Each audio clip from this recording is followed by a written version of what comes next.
You gonna come and give me snacks? Oh my goodness, that was big stretch for such a tiny dog. Yeah. See, I'm still harnessed up because we're gonna go on a walkie after this. What are you so nervous for? She doesn't like how high up we are, I think. I love you. I love you. Alright. Alright. Mama's gotta work. No, I gotta put the bones in your bowl somehow. Hi guys. So today I thought I would sit down and chat with you guys about a recent purchase that I made. Spoiler alert, it is a vintage Ouija board. And also tell you about some of the recent paranormal experiences that I have had. I am here with little Miss Anne. If you hear light growling in the background, Maka is in a mood today. We're currently in a hotel room in Austin, Texas, and she is just being really weird, and every time that somebody gets too close to her, she's just like, go away. I've had a lot of people comment on Maka in my real life, like in my day-to-day life, and they'll say things about the way that she acts or things that she does, and they're like, wow, she's really vocal, she talks a lot. People will recommend trainers and obedience training to me, and the thing about huskies is they just do whatever the heck they want when they want it. How many times have we gone to a trainer? How many times have we tried obedience classes? When she's in a mood, she's just in a mood. They're just big kids. Now that the camera's here, she's like, Mom, but I'm not as mean as you think I am. No, no. Are you sitting in my lap? Like, where are you going? She's done. So I was at Uncommon Objects while I'm staying in Austin. I just did a little bit of thrift shopping and whatnot, and I got some other things. I did a little bit of vlogging, and you guys will see that on my second channel when it goes up eventually. If you guys want me to start doing thrift hauls on my main channel, let me know, because I love vintage shopping. I love thrifting. I don't necessarily think that I get a lot of clothing that way, if we're being totally honest, but I do get a lot of things like this. So this is my Ouija board, and I saw it the second that I walked into Uncommon Objects, which is the thrift store here in Austin, and I loved it. Okay, so like, first things first, it just looks so torn up and so battered. Like, it's got little paint splotches down there. It almost looks like there's something down here. It kind of looks dirty, if we're being totally honest, but I haven't cleaned it yet just because I'm not sure what I should use in order to best preserve this. I don't know what this is made out of. It looks like real wood to me. It looks old as heck. And then on the back here, you can see there are scratches all over it. There's like chunks of wood missing. It is so creepy and destroyed, and it looks so old and tattered to me. I didn't actually get a plan check. I do not plan on playing this. I really don't ever want to play with a Ouija board again, but I do think that this board looks really cool, and I want to start collecting like old vintage Ouija boards, just because I love the way that they look. I love creepy things, so yeah, that is why I got this, and it was way too much money, if we're being totally honest, but I just loved the way that it looked. I think that these scratches on the back, like, what is that even from? Do you see the amount of detail? Like it's been etched in there, but like, do you see all of that? I don't even know. I cannot for the life of me imagine what this board has been through. I don't necessarily know that I want to know, or I might get rid of it. I started out this video with 2 dogs, and now I have no dogs. I have no dogs. All right, you guys want to talk about some recent paranormal experiences? Is that what you want to talk about? I have some recent paranormal experiences I've been kind of writing down here and there on my cell phone, and just things that I wanted to tell you guys about. Nothing related to this Ouija board because it was literally purchased yesterday. I really am excited about it, but I have a weird feeling that it's gonna bring some stuff into my life. You know, now that I'm looking at it, there's like black paint and stuff down here too. I didn't even notice that. It's so weird and just destroyed. But anyways, enough about the Ouija board. So I have had some experiences lately. I have experiences all of the time, and I've been really focusing on like more storytelling, but a lot of people have been saying, you know, we like it, but we prefer your stories more. The thing is that, of course, anytime that something is paranormal, anytime that you can't show proof of anything, people are always going to call it fake. You know what I mean? And I kind of just wanted to make these fewer and far between, just so it wasn't like, yeah, something paranormal happens to me every single week, but something really truly does. You guys don't even know. Literally anyone who comes into contact with me, anyone who stays with me for long periods of time, any one of my friends even will be like, yeah, ever since I started hanging out with you, weird stuff happens to me all of the time. So many of my friends can attest to this. I'll try to get some people on camera. Ever since my brother started living with me, things have been happening to him all the time. I'm going to be telling some stories. I don't know why. I don't know. One of the weirder things that has happened recently is kind of a bit of a spin on something that I talked about in my last haunted doll update, which I do think that I have another one coming up soon, but I don't currently have Ava, or else she would be in this video too. So this isn't really a haunted doll update. It's kind of like a mini update. Where I said that Ava was on the bookshelf next to my keyboard, she is still like there, but she is about to be moved, which is why I don't have her and I'm currently not in my Texas house. I'm in a hotel. I don't know if this is Ava. I don't know if this is something else, but I talked about how my keyboard was playing by itself. It would just be like out of absolutely nowhere. It would be dead silence in my house and I would just hear the keyboard like play random notes, or I would have my back to it and it would play random notes, and it was always when it was dead silent, when there was nothing else going on. It just sounded really scary, obviously, because like it's the only noise in the entire house and it's just like someone just slammed their hands down on the keyboard. That started happening while I was playing the piano. It was the strangest thing, you guys. It happened once and I was kind of like, did I move my fingers just the wrong way? It would be like, I'd be playing a piece and I would hear a note that I didn't play, like a note in the middle of the piece that I had not played. And I kind of thought it was weird, but I don't know, I sort of blamed it on, oh, my finger slipped, like whatever. And then it happened again, and then I was playing something in front of a friend who was visiting, and it happened in front of him, and he was like, what the heck was that? Like, you didn't play that. And I said, yeah, I think my piano's been doing that a lot lately, just like playing notes here and there that I'm not playing while I'm playing the piano. Don't get me wrong, the notes aren't pressing down. I'm not actually seeing that, but the piano itself is playing notes that I'm not playing. So this is the second thing with that piano that is right next to where Ava pretty much lives. So I am chalking it up to her. I'm giving Ava that one. I don't know what the heck that's about,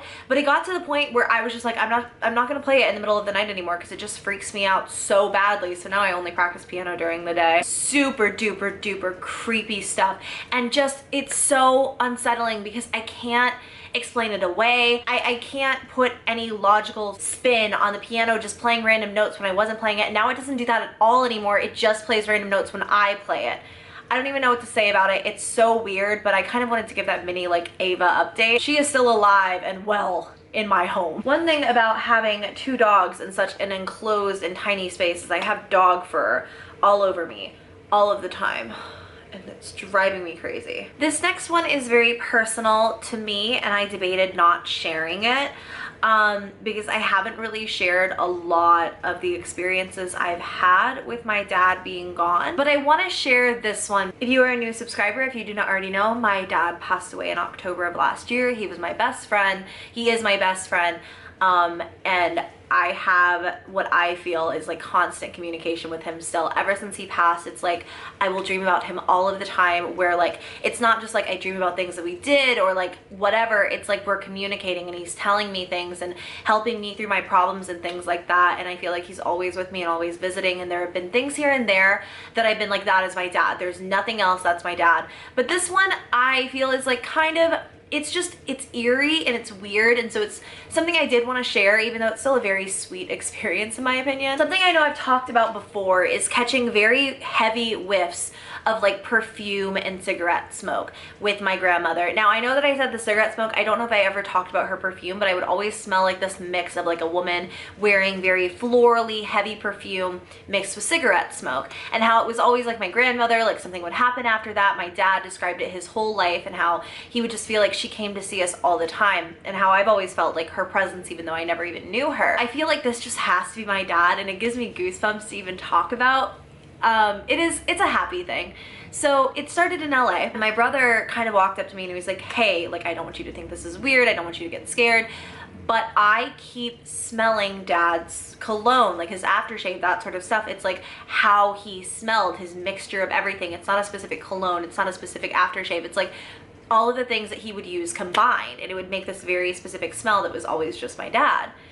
And I was just kind of like, well, that's so weird. We live in an apartment building right now in LA. And I was like, maybe it's something kind of like going through the bathroom vents or something like that. Maybe that's what it is. My brother would say, no, like it's out of nowhere. It's like the second I'll walk into the kitchen or I'll walk into the bathroom, and it's like, it'll just hit me so hard. That is really, really, really weird, but it's sweet, you know what I mean? And I kind of just chalked it up to that, you know, it's kind of weird, but maybe it could be explained away. I was back in my Texas house for a little while and just kind of like doing some things there.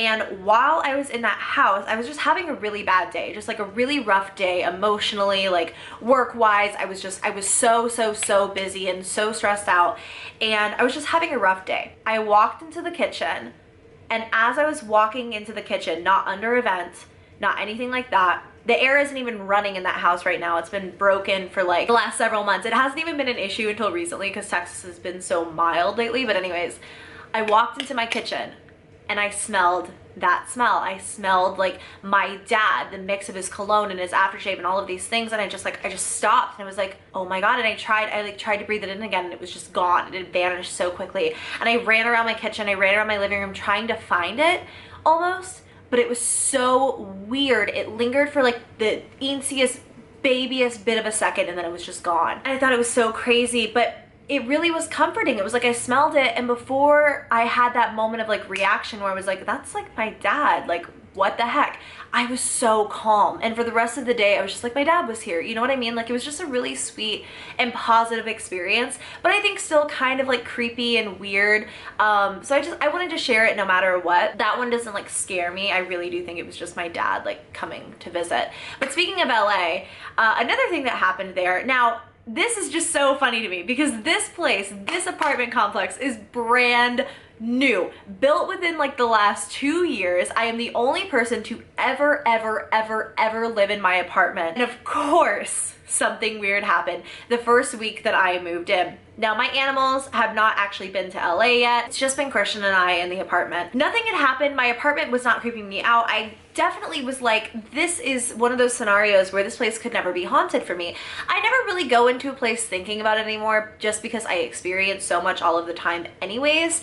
But I kind of just thought, this is such a new apartment complex, like nothing could happen here. You know what I mean? That was not something that was at the forefront of my mind. And the first few nights that we were there, I had not experienced anything. I was not nervous about anything, nothing like that. And then it was like the fourth night that we were there. And I think that the next day we were traveling somewhere. So I had to go to bed at a reasonable hour and like get a decent amount of sleep because I am a bear in the morning. If I don't get my 8 hours, girl, I am Sleeping Beauty. Do not wake me out of my coma. I will eat your face off. Or if you do have to wake me up, just bring me coffee and everything is fine. But of course, it's the night that I had to get some sleep, that some stuff was just going down. And it was really weird because stuff was happening to me, but it was also happening to my brother, who his bedroom is across the hall from me. So the way that my apartment is set up, there is a downstairs area with one of the bedrooms, the kitchen, the living room, all of that kind of stuff. And then you go upstairs and there's my brother's room on the left and there's my room on the right. And we both have our own bathrooms and everything like that. The laundry room is in the middle. Again, LA has been very mild, and so I'm not really much of like an air conditioning kind of gal. I like to be sort of like lukewarm at all times, just like a little bit warm, but not like too cool or too hot. So the air is kind of off a lot if I can like manage it, and I just leave open windows a lot. And this was one of those nights where I had just like left the air off. I have like a bedtime ritual where I close every single window, I lock all the doors, and then I do a second walk around because I'm paranoid, and if I don't know that everything is closed up, I won't be able to sleep. I'll just get up in the middle of the night and I'll double check and triple check and quadruple check. So it's the best way for me to know that everything is locked up, to do it and then double check myself through an entire walkthrough of the house. That was what I had already done, and then I was going to bed. I had finished my last load of laundry for the night, and I was just in my bedroom laying down watching TV on my phone. And I have these motion sensor lights in my bathroom, and they're kind of like underneath the bathroom cupboards. They're in every single bathroom in the house, and they are very sensitive, like go off with the slightest amount of movement. They go off, and then there's a light so that if you have to get up in the middle of the night and go to the bathroom or something, you're covered. You don't have to turn on all the lights, that kind of stuff. The motion sensor in my bathroom went off and the lights came on. No animals, no air conditioning, Christian's in his room, I'm laying down flat in bed. That's weird, right? Like weird, and I've had trouble with motion sensors in the past, but technology is faulty, so I ignore it and I keep watching my phone. Motion sensor goes off and it comes back on about 20 seconds later. It makes this annoying clicking sound when it turns on too. So it was like, it would turn on, I would hear the click when it went off, and then I would hear it click when it went on. So it wasn't even like I could ignore it or anything like that. Like Even if I was facing away from it, I still knew that the light was turning off and on. So I call out to Christian and I'm like, hey, are you in bed? And he calls back, yeah, like, what's up? And I said, oh, nothing, because I didn't want to, you know, scare him and be like, oh, there's just a ghost in my bathroom, NBD. But I was still like, this is not a huge deal, because when I moved into the place, the landlords told me these sensors are so sensitive, like, just close the bathroom door if it's bothering you. If you so much as like move the wrong way, it can set them off. So I'm like, that's all it is. It's totally fine. I'll just go and close up the bathroom and it's good. So I close up my bathroom and I lay back down in bed. And all is well for about 5 minutes. 5 blissful, rest-filled minutes. Until, through the closed bathroom door, I hear the motion sensor come on again. The door was closed. There is nothing in the bathroom. How is the motion sensor going off and on when there's nothing in the bathroom, there's no air running, nothing like that? If someone wants to explain to me logically how that could be, how it's not a ghost, that's fine. Go ahead. I literally have nothing. The bathroom door was closed. There was nothing in the bathroom, and that motion sensor was still going off and on. And it happened like 4 more times until I was like, I can't like sleep in here. I can't be in here. So I got up, and as I was walking towards my brother's room, he was walking towards mine, and I was like, oh my God, were you just like by my door? And he said, no, but I can't sleep upstairs. I have to go downstairs. Like, we have to do something. And I was like, what do you mean? Like, what's wrong? He was just laying in bed, and his door handle went down and his bedroom door opened, and he thought it was me. So he kind of like looked up from what he was just like on his computer on his bed, like doing whatever. So the door handle goes down, the door opens, like somebody opened the door, and he's like, okay. And he kind of like looks over waiting for me to walk in, and I don't walk in. So he gets up to check and I'm not there. He goes back to lay down in bed. He closes like the door and everything, just thinks it's like the air, whatever. And apparently it happened again. And then that time he decided not to actually close the door. He was just gonna leave it open. It was really weirding him out. He didn't really understand what was happening because, again, no windows, no draft, nothing. And he just left the door open and laid on his bed. And he said about 20-ish minutes later, the door just closed, like slammed shut on him. And I was just like, that is so weird, because this entire time, the motion sensor in my bathroom has been going on and off all freaking night. I don't have an explanation for either of those, and the building is so new. I don't know what to say about it. I will try to record it the next time that the motion sensors are going off and on. I should have gotten out my phone or something when it was happening in the bathroom, but I was pretty creeped out. Next time I will definitely record it if it happens again. But yeah, that happened. Ooh, this one's really weird. So my brother's car key went missing. I could not find it for the life of me. This is when we were still kind of like in Texas and staying at that house. I go back and forth right now between Texas and LA, in case you don't know. We couldn't find his car key, and our roommate was like, hey, I put it on top of we have like a console table cabinet sort of deal in the kind of entryway in the house. Our roommate has always put the keys there, has never like messed up any of the stuff. And he said, when I left this morning, I made sure that it was still there. He was actually borrowing my car at the time because his was getting fixed, and I didn't mind just lending him mine. I don't drive very much anyways. He said that he had left it there because he had to move my brother's car at one point to a different point in the driveway. Whatever. The car key should have been there. And my brother and I spend all day, all freaking day. It was like a Tuesday, and we spent from like 9 a.m. to 5 p.m. trying to find this car key because we couldn't leave. And my town in Texas is pretty small. You can't like Postmates things. I know that they have Uber and stuff like that, but anyways, yeah. So we're just like pretty much stranded at home all day, can't go do anything. Our roommate comes home and he's just like, what the heck? Like, I have no clue where this car key is. He tears apart the couches, everything. For some reason, I decide to pick up a keyboard that is on top of this mini fridge that we have in the living room area. The car key is just sitting under there, just sitting underneath the keyboard. And my roommate was so floored because he had been cleaning the living room and had put that keyboard there days ago. So why would he have picked up the key and put it underneath that keyboard on the mini fridge in the living room? It makes no sense. No one knew how it got there. And it was really, really, really just like one of the weirdest things ever. And also, why did I pick up the keyboard? Like, that was the thing that I didn't get. Why was I drawn to go and pick up a keyboard and look underneath that? It was really strange, and one of those experiences where I was just kind of like, nothing about this makes sense. But yeah, that's kind of like the last weird thing I've experienced recently. Those are some of my recent paranormal experiences. I hope you guys enjoyed this. I'm a little bit rusty at telling them, so I am excited to get back and into it. If you all enjoyed the video, don't forget to give me a thumbs up and subscribe to my channel if you haven't already. I love you all so much, and I will catch you in the next video. Bye!